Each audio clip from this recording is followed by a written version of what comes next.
তো গাইস, ম্যাচের শুরুতেই আমরা নামছিলাম বিমা শক্তিতে, আর এইখানে দেখো নিচে কিন্তু পুরা একটা স্কোয়াড আমাদের সাথে নামছিল।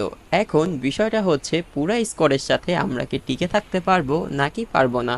তাছাড়া যদি আমি ম্যাচ বুইয়া করতে নাই পারি তবে আর প্রো প্লেয়ার হয়ে কি লাভ হলো। তো এইখানে কিন্তু আমি ম্যাক 10 পেয়ে গেছি, সাথে কিন্তু কিংফিশার ছিল। সামনের নেমিটা অনেক বেশি লাফালাফি করতেছিল, অতঃপর তাকে হেডশট দিয়ে ডাউন করে দেই। হঠাৎ করে শুনতে পাই কাছে আর একটা এনিমির শব্দ এবং দেখতে পাই চলেও এসেছে। ওরে ভাই, একটা হেডশট দিয়েছি কিন্তু সে শর্ট গান দিয়ে আমাকে ডাউন করে দেয়। বিষয়টা দুঃখজনক এবং আমাকে সে ক্লিয়ার করে দিতেই দেখতে পারি আমাদের তো জোন পুষার অনেক প্রো। সে কিন্তু এইখানে চলে আসে আমাদের রিভাইভ করার জন্য, কিন্তু বাইরে এনিমির শব্দ শুনতে পাচ্ছিলাম। তো সেটা শুনতে পেয়ে আমি জোন পুষারকে বাঁচানোর জন্য এইখানে দেখো ল্যান্ড করে ফেলি তার কাছে। তাকে অলরেডি ডাউন করে দিয়েছে, কিন্তু দুর্ভাগ্যজনক বিষয় আমি নামার আগে তাকে পুরো এনিমি ক্লিয়ার করে দেয়। এখন বিষয় হলো আমি নিচে নেমে পুরা এনিমি স্কোয়াডকে কি এইখান থেকেও মারতে পারবো নাকি বিমা শক্তির মতো এইখানেও আমার অবস্থা ফুল টাইট হয়ে যাবে। তো দেখো নিচে আমি যাচ্ছি গান নেওয়ার জন্য, তো নামার সাথে সাথে পেয়ে যাই হচ্ছে এখানে M1014। তোমরা সবাই জানো যে M1040 দিয়ে অনেকগুলো যাতা। ও ভাই, এনিমি আমার কাছেই চলে আসছে, কি হবে, এবং অন ট্যাপ দিয়ে দিয়েছি একটাকে। সাথে কিন্তু আরো প্লেয়ার রয়েছে, দেখো এই যে দেখো বেরোনোর সাথে দেখতে পারি আর একটা প্লেয়ার চলে আসছে। এটাকে মারতে পারবো কিনা দেখা যাক। আরে এরা তো রিভাইভ দিতে চলে গেছে। কত বেশি প্রো দেখো, গুলু ফেলে নিজের এনিমিকে মানে দেখেও কোনো ভয় পাচ্ছে না, রিভাইভ দিয়ে দিয়েছে। আমি কিন্তু এখানে আবারও ডাউন করে দিয়েছি এবং এবার দেখতে পাই ভাই এরা তো 2টা থেকে 3টায় পরিণত হয়ে গেছে ভাই, এবং ডাউন করতে না পেরে আমাকে আবার লাল বাতি জ্বালিয়ে দিয়েছে রে ভাই। আমাদের টিমমেট কিন্তু এখানে চলে আসছে রিভাইভ করে দেওয়ার জন্য। তো কোনো চিন্তা নাই, অনেক খতরনাক টিমমেট আছে আমার, তো বুঝতেই পারতাছো। এবং রিভাইভ যখন পেয়ে যাই এইবার কিন্তু আর কোনো ভুল করি না, পুরোপুরি টিমমেটের কাছে যেখানে হচ্ছে মিলে নেমে যাচ্ছি, কারণ বুঝতেই পারতেছো এবার একেবারে খতরনাক একটা গেম প্লে দিতে হবে, নাহলে সবাই তো আমাকে বটই মনে করবে। বাট সেটা কোনো চিন্তা নাই, কারণ আমি তো অনেক বেশি প্রো, তোমরা তো জানো ব্রো।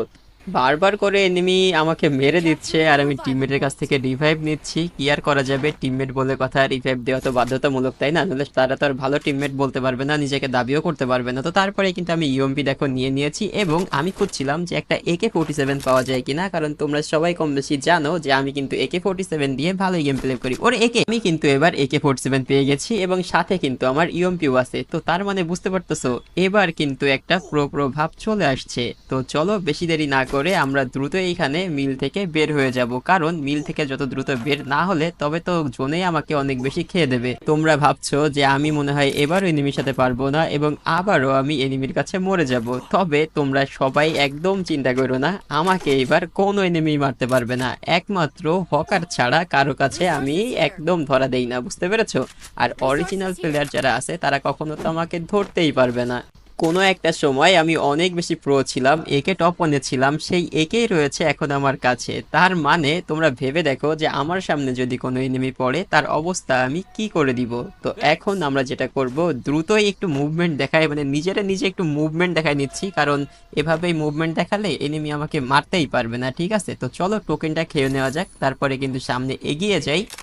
আরো কিছু এমন নিয়ে নেওয়ার পরে তারপরে এখানে দেখো এবার হচ্ছে আমরা ব্যবসা করব। ঠিক আছে, বুঝতেই পারতেছো যে আমার কাছে 900-র মতো কয়েন ছিল, আর এইখানে যেটা হয় ভাই আমি বারবার করে এইখানে খুলছিলাম আর ব্যবসা এত বেশি প্রফিট হয়। দেখো 2000 কয়েন দিয়ে দেয়, তারপরে আবার 2000 কয়েন দিয়ে দেয়, 4500 কয়েন হয়ে গেছে জাস্ট 900 কয়েন দিয়ে। ঠিক আছে, তো তোমরা চাইলেও কিন্তু এইখান থেকে তোমাদের অল্প স্বল্প কয়েন দিয়ে অনেক বেশি কয়েন বানিয়ে নিতে পারো।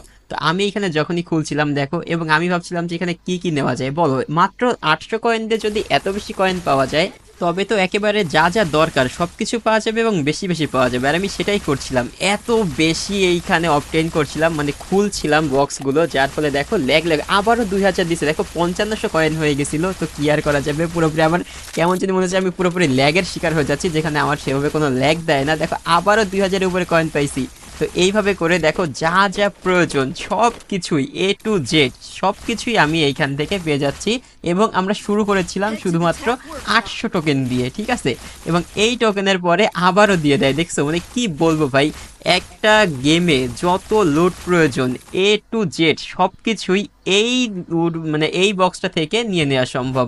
তো তারপরে কি আর করা যাবে, সবকিছু তো নিয়ে নেওয়া হয়ে গেছে এবং এখানে একটা যে তোমার সেলফ রিভাইভ ছিল সেটা আমি পিন করে দেই আমার টিমমেটদের জন্য, ঠিক আছে।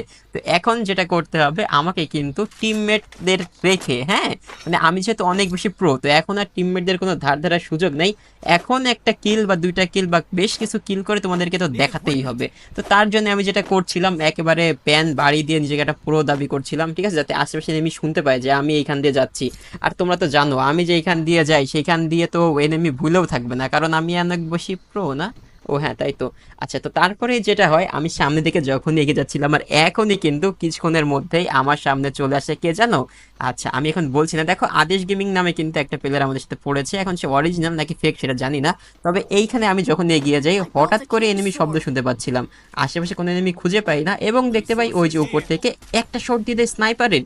ও ভাই আরেকটা শট দিয়েছে, কিন্তু একই আমার তো হেলথের অবস্থা টাইট করে দিয়েছে, পালাতে হবে এখান থেকে। স্নাইপার প্লেয়ার বলে কথা, গুলো একবারে গুলির মতো মানে কি বলবো ভাই, তুলোধনা করে দিচ্ছে, এত বেশি গুলু ফাটাচ্ছে মনে হয় না বাঁচতে পারবো, দেখা যাক পালাতে পারি কিনা। এবং ভাই আবারও আমাকে এখানে হ্যাকারের শিকার হয়ে যায় ভাই, এটা কোনো কথা? তো চিন্তা নাই, আমার টিমমেট বেঁচে আছে এখনো, সে আবারও আমাকে এখানে রিভাইভ করে দেয়।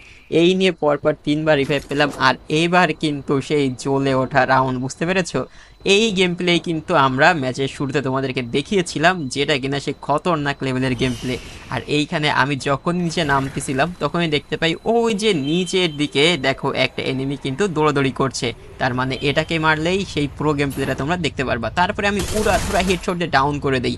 যখনই তার কাছে আমি চলে যাই তখনই আমি দেখতে পারি ভাই পিছন থেকে তো এনিমি দুইটা নেমে গেছে, আর একটাকেও ডাউন।